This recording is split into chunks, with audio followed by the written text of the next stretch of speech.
Doctor Yunus সাহেবের load shedding. আমার কথা হলো, ব্যক্তিগতভাবে ওনাকে আমার কোনো কথা নেই, শুধু লোডশেডিং নিয়ে আমার কথা হলো এটাই। আমি কয়েকদিন ধরে নিউজ দেখছি যে দেশে নাকি লোডশেডিং নাই, লোডশেডিং উঠে গেছে, দেশে শান্তি আসছে, এই হয়েছে সেই হয়েছে। এই নিউজ দেখতে দেখতে না আমার গায়ে এক প্রকার জ্বালা ধরে গেছে।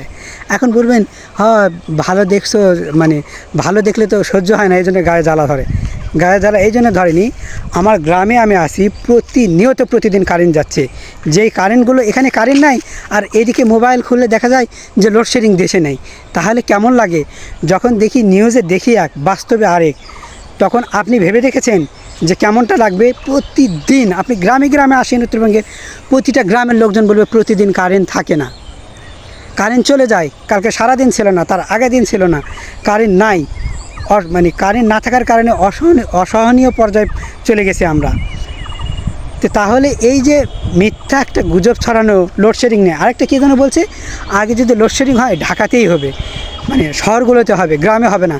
তো তাই যদি হয়ে থাকে, তাহলে গ্রামে দিনের পর দিন কারেন্ট এখনও নেই কেন? তাহলে খবরে আপনারা দেখাচ্ছেন যে লোডশেডিং, কি লোডশেডিং নাই, কারেন্ট একবারে 100% হয়ে গেছে, কোথাও তো আমরা দেখতে পাচ্ছি না। বিষয় এই যে খবরে দেখাচ্ছি না, আর অথচ আমরা গ্রামে এসে দেখতে পাচ্ছি যে কোনো কারেন্টই থাকছে না তেমন। এবং কারেন্ট না থাকার কারণে জমি সেচ, যেগুলো জমিতে পানি দিতে হবে, এই সময় ধান গামর হয়ে গেছে। দেখা যায় যখন বলে এই জমিতে পানি দাও, ধান তো গামর হয়ে গেছে, জমিতে পানি নাই, তখন কি বলছে, কারেন্ট তো নেই, চলে গেছে। প্রতিনিয়ত প্রতিদিন সবসময় কারেন্ট প্রতিদিন যাচ্ছেই, যাওয়ার কোনো মিস নেই। অথচ নিউজে দেখানো হচ্ছে হয়ে আছে এখানে আর কোনো কারেন্ট যাচ্ছে না, এখন আমরা খুব শান্তিতে আছি। আসলে কি তাই? আমি সত্যটাই জানালাম, গ্রামে কারেন্ট থাকে না। অতএব আপনারা খতিয়ে দেখুন এবং এটা বের করুন।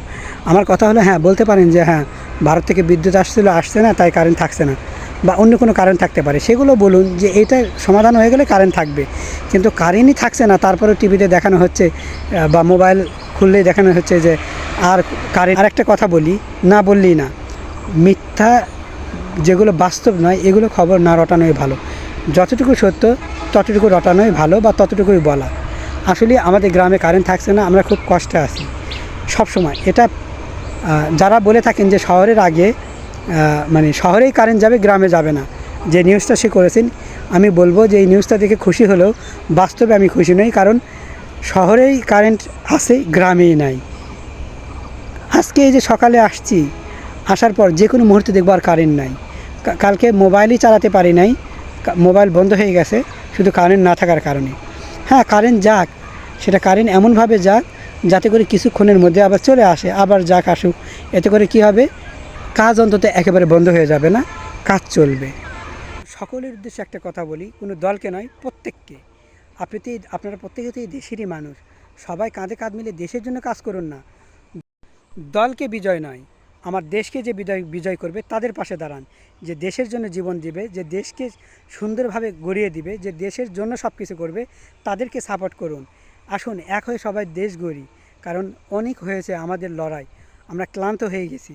আমরা টিভি খুলে দেখতে দেখতে এগুলো আর ভালো লাগে না। বাংলাদেশের প্রতি যে একজন আরেকজনকে বলছে, ওকে বলছে, এগুলো বলা বন্ধ করুন।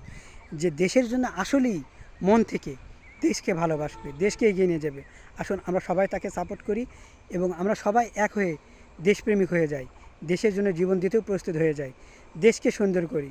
কারণ যদি আমরা দলকে বিজয়ী করি, তাহলে আমার দেশের সৌন্দর্য হারিয়ে যাবে, দেশটা নষ্ট হয়ে যাবে। আর আমরা দেশকে যদি বিজয়ী করি, তাহলে আমাদের সবার সৌন্দর্য ফিরিয়ে আসবে। আমরা একসাথে সুন্দরভাবে বাঁচতে চাই, সুন্দরভাবে বেঁচে থাকার অধিকার সবার আছে। তাই আমি যদি ভুল বলে থাকি ক্ষমা করে দিবেন। আর দেশের জন্য, দেশের স্বার্থে আমরা সবাই এক হয়ে দেশকে ভালোবেসে দেশের জন্য কাজ করি। ভালো থাকবেন, আল্লাহ হাফেজ। দেখা হবে আগামী কোনো পর্বে।